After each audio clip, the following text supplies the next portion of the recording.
Welcome to She Moves Bravely, a podcast dedicated to empowering women through stories of resilience, courage, and success. I'm your host, Shantae Dent. Today, I have the honor of introducing you to a woman who moves bravely. Her name is Tiffany Rochelle. Tiffany, welcome to the show.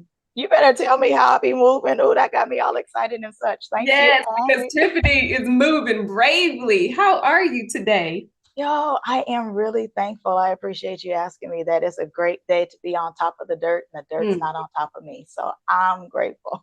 Yes, I like that. It's a great day to be on top of the dirt. The dirt is not on top of me. And so I am going to translate that into you still have life and there's still some things for you to do. Yeah, absolutely. There's so many people that I know. I have best friends and close relatives that have transitioned from this life to the next.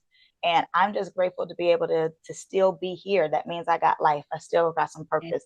I still got some things to do. And I got questions all the time. So there's still some questions I got to get out. So I'm grateful to be here. I know sometimes life isn't always peaches and cream, but I'm grateful that even though I'm here, I get a chance to see the peaches and cream, smell it, or make something of it. So, hey, I'm here. Yes. I love your mindset, which is why you are here with us today. And we're ready to take a dive into your world, Tiffany. I'm passing the baton to you. Let's get to know Tiffany. Share with us some of your story, who you are, what you're about. Let us in on some of those obstacles that you've overcome and how you've overcame them. Gotcha. So I am, again, Tiffany Rochelle. I am what they consider to be the people's cheerleader. I am the lady that likes to be the hand in your back, pressing you to success. So I love encouraging individuals. I love seeing people win. I just like people being excited about life. There's a lot that's going on. I kind of made reference to that. Life isn't always peaches and cream all the time. And there's a lot of individuals that experience stress, trauma. They experience some losses. They experience a lot of wins, and then they lose from those wins. So I am just kind of that individual that does not want you to stay stagnated in that place of depression or that place of losing because you were born to win. So I want to help shift you into being into that winner. Winning is in your name. So I need you to embrace the winner that's in you. So for me, I've been married twice. And I love the Institute of Marriage. I know we've spoken a little bit about that, but I love the Institute of Marriage. However, my marriages did not work. They failed for a few different reasons. And so, but life goes on, and I could not stay stuck in that stagnated place. I'm a mother of three. I'm a teenage mother. I actually got pregnant when I was 15, and I had my first child when I was 16. And I was married when I was 15 as well. So all of this started at a super young age. But just because I failed at a lot of things does not mean that I am a failure, and I had to learn that. But even when my falling and my failures, I kind of fell forward eventually. So I stopped sitting on myself, stopped sleeping on myself, and really realized, hey, like real life, I'm a winner for real. And so I was born and raised in Seattle, Washington, and I decided to transition my life down to South Florida, the state that I love to say where the Lord is at. You can't say Florida without putting the Lord in it. And so I moved down here and I was able to grow. So even though I say I was born and raised in Washington State, I grew up here. That's where I discovered myself, and I was able to appreciate myself, love on myself, and said, I never want an individual, AKA a woman, to go through what I went through alone. Life was not meant to be living alone. So I don't ever want anybody to experience life. I'm here, and you never have to go through any troubles, any traumas, or any struggles alone. There's a lot of things that I've experienced. Some of them I experienced by myself, but I never want any woman to life alone if I can help it. So in Genesis, that's kind of me. I appreciate your perspective. Before we begin recording, we had this incredible in-depth conversation and joked around like, I guess we should press record, shouldn't we? But we connected in, even then, when you talked about being married, you didn't mention it in a bitter tone. And you quickly followed up with, I support, this institute of marriage, and, this is my story and the journey I traveled. Being bitter versus better is what I hear from you. You chose better. And we know there's always a choice. A lot of women come out of their situations, divorce, trauma, a number of situations, bitter. And hearing your story, seeing your countenance and the work that you're doing, it displays your choice. You were intentional about becoming a better version of yourself, and that is powerful. You made key statements, Tiffany, and you never want anyone to go through life alone. It is a common thread. I guarantee at least, I want to say 100%, but most of the episodes that we have recorded so far on She Moves Bravely podcast, every guest alludes to the importance of having a tribe, someone in your corner, someone to walk with you, and not only through the valley experiences, but the mountain high experiences as well. I've come to know that it's difficult to find people in both categories, who is equipped to be with me in the trenches and who is equipped to celebrate me when I win. And you are offering your services to be there for women regardless of where they are in their lives. And I know that what you have experienced in life has led you to what you're doing today. I would love for you to share more about that, because when you talk about being married at 15, having your first child at 15, we know in some cultures it's the norm. In other cultures, we cannot fathom that. And I just want you to normalize, your experiences, because there's going to be someone else who's gone through it. And even a mom who has a daughter going through it and she doesn't know how to navigate through those transitions. So I'm hearing you as being a woman with a wealth of knowledge to help our listeners. Look, I love it. I got a little knowledge. You've been through some things, just a little bit, and enough to help someone else. And that little bit, yes, I need it to be shared with other individuals. Yes, You're absolutely right, because it is enough. And there's a lot of individuals that are experiencing now what my was.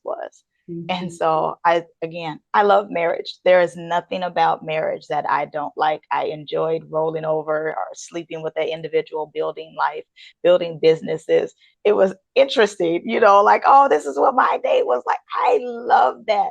I just don't feel like I'm in that season right now. Now, give me next month, I might be like, oh, because just a little while ago, I promise you, like the beginning part of this month, I was sitting here going like, okay, by the end of this year, I'm going to be married, or I might at least be in a relationship. And then I was like, I don't know if I really want that. I just kind of woke up and was like, I don't know if I really want that. There's a series of events that happened around, and I was just like, yeah, I don't know if I want that, but I enjoy sharing life with individuals.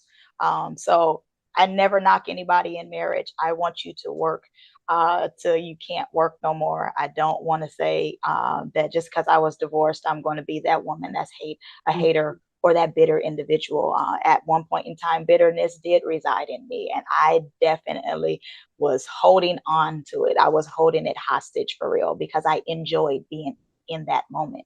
There was a little bit of attention that I got while I was in that moment, but then I kind of like woke up and was like, this is not for me. Like, this doesn't feel good. I've never been that person. So it's just kind of interesting. I was just like, get out of it. Like, there's other attention that you can get. I'm born in August and I love attention, but I hate it at the same time. So if you're wanting to seek attention, there's different things to do. You don't have to bring drama. You don't have to bring on extra arguing or being argumentative just to say that, oh, he was talking to me or she was talking to me. Find other things to do with your life.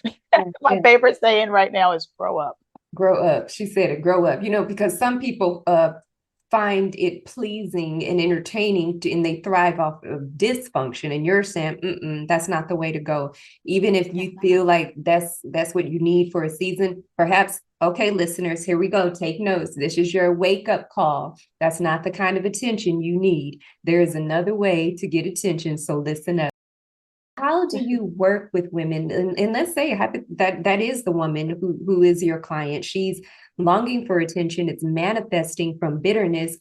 How do you start your sessions and working with this women to step out of bitterness into living a better life? First thing is you got to love yourself and you got to appreciate you. But before you're even getting to the love session of that, forgiveness is key. So you have to go through the process of forgiving you. So we're always wanting to say, Mom, I forgive you because you stepped on my toe, or I forgive you. You'll forgive your man, you'll forgive your girlfriend, you'll forgive people around you. But what about forgiving yourself for the mistakes that you've made? What about forgiving yourself for the things you thought was right, but it really wasn't right and you justified it in that moment? You got to be able to forgive yourself. So there were some good things that you did, and there were some not so good things you did. You got to learn to forgive you. So once we go through the process of forgiving you, we're going to be able to start loving on you. And then I got to start listening. It's not that I'm not listening ahead of time, but we're going to go through this journey of listening to ourselves and listening to one another, and we're developing a tribe of individuals. And then you're going to really see that bitterness isn't for you. And so you're going to really realize that if you're trying to hold love with hate, you're going to see which one is stronger and who's able to actually overcome. So you're going to realize hate's not that great. And I'm going to start remembering these moments.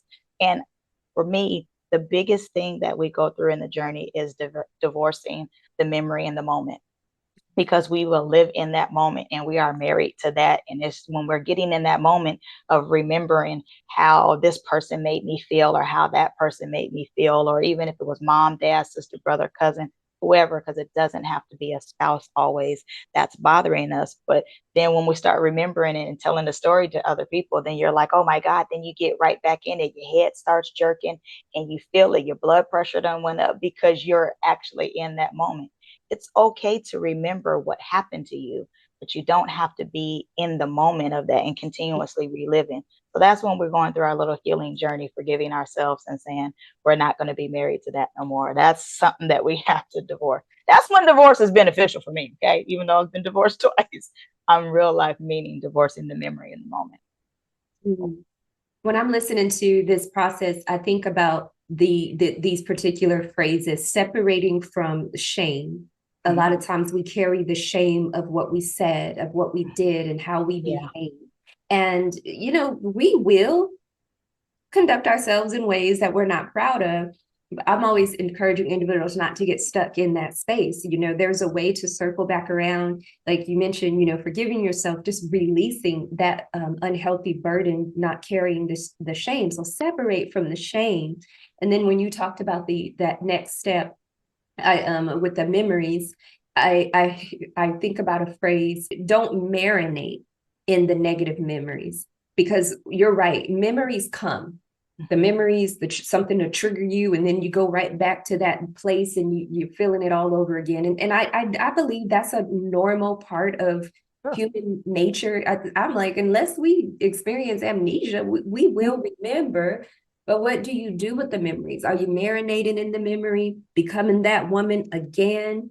Or are you able to implement some of these tools and techniques that Tiffany, shares with her clients, that will allow you to move beyond that memory in a healthy way, without suppressing, without denying, but truly confidently showing up? The lady that does my hair, she is amazing, Anicia. We were talking one day Yeah, about because your hair is real cute. Mm-hmm. Real and cute. she said, I'm not her anymore. And I say, yeah, that is a statement in and of itself. When we're thinking about those painful times, I remember when, and it's not doing anything good for you, you rise up. I am not her anymore. And you Mm-hmm. continue to move forward and build yourself up, as you are transitioning and transforming into this new version of yourself. Mm-hmm. Tiffany, I love what you are doing. As you talk about the steps that you walk your clients through, what words would you leave our audience with, that woman who is struggling? And as you mentioned, it might not be divorce, it could be a negative or an unpleasant experience with a family member or a friend. What would you say to that woman who's struggling in this place of pain? She's paralyzed in that pain. My major thing I want to leave with you is there's hope for you. Yeah. So there is often will experience these woes of I'm not good enough. I'm too, forgive me, don't nobody get on me, and don't crucify me and cancel me out, but I'm too fat, I'm too skinny, I'm not dark enough, or I'm too dark, I'm too light. Well, there's a whole lot of things. I didn't finish school, so everybody thinks I'm a failure. Don't be married to what everybody else says that you are. Figure out who you are, love who you are, appreciate who you are. Be yourself. Why be somebody else when you're so good at being yourself? We'll glean wisdom from other individuals. Can you see how pretty her hair is? Because your hair is gorgeous.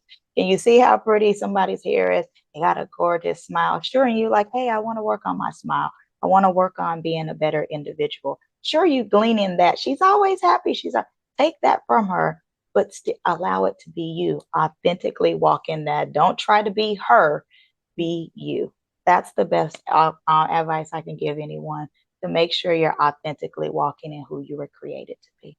Yes, be you. Be Beautiful is the name of your company, your organization. Tell us a little bit more about it, all the You things got you're it. doing. Absolutely. I'm glad you caught that. Oh, you are very Yeah. smart. It is beautiful. As the name of my company is Be Beautiful, because you are beautiful when you're being yourself. So that is kind of how that came about. You're able to reach me on all social media platforms, or you can get in contact with me on my website, which is beautiful. It's BYOUTIFUL.me, because me is beautiful. It's purpose Yeah. behind. I love wordplay, so there's always a purpose behind everything. If you're Yeah. wanting to follow me on social media, you're more than welcome to. I love it. My handle on everything is the People's Cheerleader. And so, yeah, I got the I see you, sister. I don't want to just call girls, hey, girl, or you're just my friend. We need to really start bonding and Mhm. really developing the sisterhood. So I have a mentorship that I'm doing, and it's called I See You, Sister. So I see exactly who you are. I appreciate who you are, and I love who you are. So you're my sis. We're family now. I don't have any sisters, I only got God sisters or sister in laws. So I am the only girl and I am the baby child. So I love having sisters, so it's a beautiful thing for me. So as of right now, it's the mentorship where you can get me one-on-one grouping, Mhm. and that's me. Tiffany Rochelle, the people's cheerleader. I see you, sister. That's so warm and welcoming. I do hope you ladies, you take advantage of this opportunity. And if you think about our lives, our lifestyle, we often allude to the many hats we wear as women. Even in the midst of our busyness, amid all the things, oftentimes we still feel lonely. We might look busy, successful, full of activities with our families, yet some of us are still lonely. We feel as if we are alone. So if this is speaking to you and you can resonate with what Tiffany is sharing, would you allow her to be your cheerleader? She's I'm ready. ready. I'm ready. Yeah, there you go. She is ready. Tiffany, thank you for showing up today. Full transparency. We appreciate you, everything that you were doing. Very welcome. Reasonable service. I'm grateful that you allowed me to share with your community.